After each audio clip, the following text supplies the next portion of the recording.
Thank you, Sam. Bless you. What date? I need a date. Can you give me a date, please? Go on, give it to me, just to put it in my mind's eye. 5, 9, oh. Is that when he died? Is that when he died? Right. In the fire. So there was a fire here in 1590? According to Sam. Right, OK. 1590. Great. And since then, he's not been at peace or at rest. Over 400 years since his tragic demise, the spirit of a former lord of Ammersoyen appears to still reside within its ancient walls.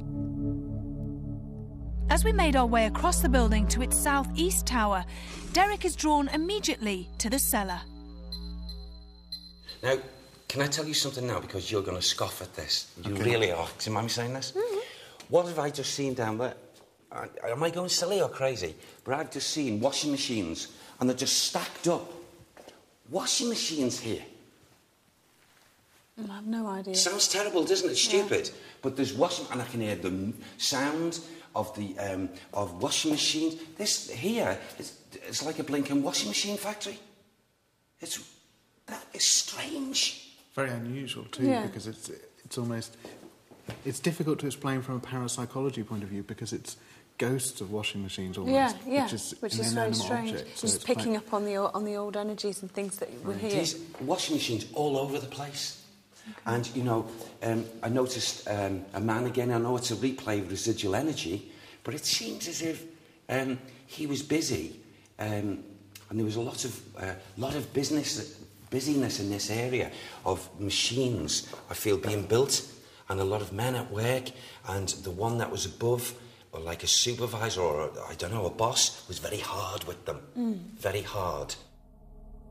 Already Derek had sensed two extreme historical references for the castle. From the horrific circumstances that led to George van Arkel's death in 1590 to the 20th century housing of a washing machine factory. We're delving deep into the building's colourful past. But what other more sinister secrets lie undiscovered at Kasteel Ammersoyen? If I knock on this table, can you try and knock on the table after me?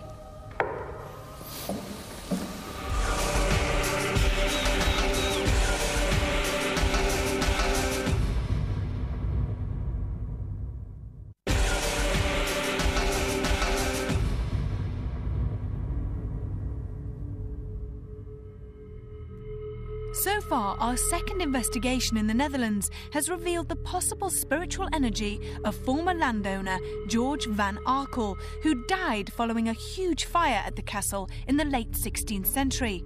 And with a rich array of noblemen having resided here, would we unearth any other energies in the southeast tower?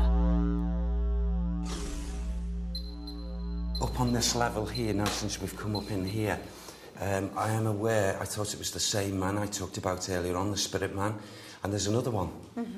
And he seems to be, he walks right the way through this level, and I'd be so surprised if he wasn't heard, you know, audibly, sounds walking right across the boards. And he's another agitated spirit soul. Why? Why, Sam? He loved, thank you, he loved this castle dearly. He loved it. What's his name, Sam? Have you been speaking? Oh, he's been talking to Sam. Oh, good. Thomas. Thomas? Thomas. Thomas, give me more, please. Thomas? Thomas van Arkel. Thomas van Arkel. Arkel or Harkel? Arkel, I feel he's saying. Arkel. He keeps on saying he passed, he died, feeling broken. Like a broken now, I don't heart. feel, I don't feel physical. 16, 6, 8. Okay. He's given me 6, 1, 6, 6, 8. Okay. And he felt, go on, give me more. Thank you, bless you. He felt as if he didn't have, he didn't have his wealth. He didn't have wealth anymore. So he lost all his money. He'd lost all his money. Ammersoyen belonged to the Van Arkels for almost 200 years, and again Derek appears to have sensed the misfortune that befell this family. The fire that destroyed much of the building in 1590 not only claimed the life of George, but left his ancestors financially ruined. A century later, the final inheritor, Thomas Van Arkel, died, and with him went his hope of finally rebuilding his beloved home.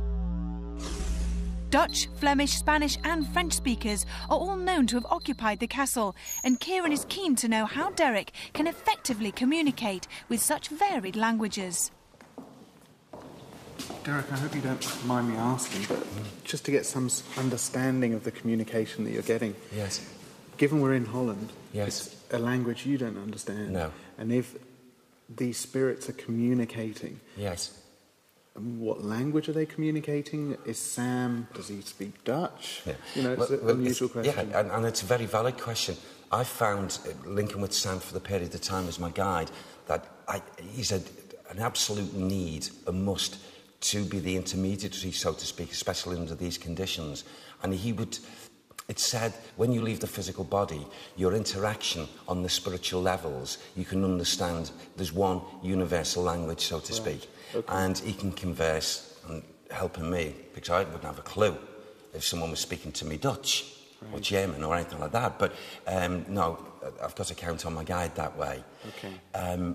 Is that to say then that if you have a séance in a foreign country or you're doing something where you're trying to communicate, that without a medium, you shouldn't worry about speaking your own native language?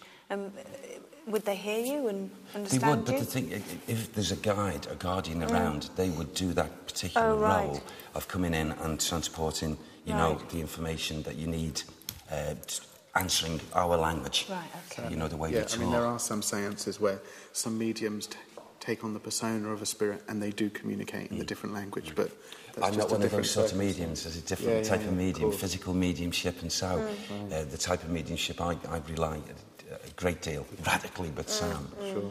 Now, since we've come into this, can I tell you what we're playing here? Yeah. Right. I saw when we first entered this room a moment ago, a group of people, a lot, as if, and they were, there was a lot of them lying down, and there was a lot of them huddled together. And as I entered that then, I could hear sounds. And I know it's a replay with the residual energy, as if I'm hearing, you know, all I can say is like, oh, above us, planes, bang, bang, and these people shaking and screaming and shouting.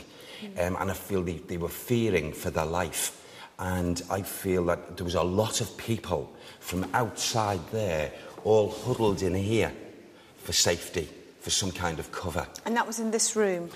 This whole floor, right the way through, and even some as we were coming up this way. So not the bottom floor, up on this top floor? I feel up on this floor, yes. Okay. And then I heard, then that left.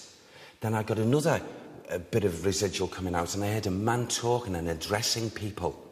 And it wasn't those people. So I feel wartime, maybe the Second World War, there was a lot of things going on here, and people felt very, very, very scared. And they huddled in this big building, this castle. Earlier, Derek had felt the spiritual presence of George Van Arkel in the castle's dungeon tower. However, he felt that other energies may roam the ancient cellars nearby. With the lights turned off and our cameras switched to night vision, perhaps a less disruptive atmosphere will coax these spirits forward. In our short break there, I had earlier on the impressions of a man walking towards, up the hallway, to this doorway here, and look back at me, and as if he was wanting me to come up here and follow him. Since coming into the energy of this room now, the residual energy of this male, he most definitely is a priest, and I've been asking Sam, I've also been sending thoughts out to this priest, and I got a little bit of, since walking in here now, I feel most definitely that this man, this priest, I know we have many people of clergy, but this man is definitely a priest of Catholicism, a Catholic priest. And what keeps on striking me in front of me here is 18-something, 18-7, 18-7-3, 7-4, 7-5, within that period of time.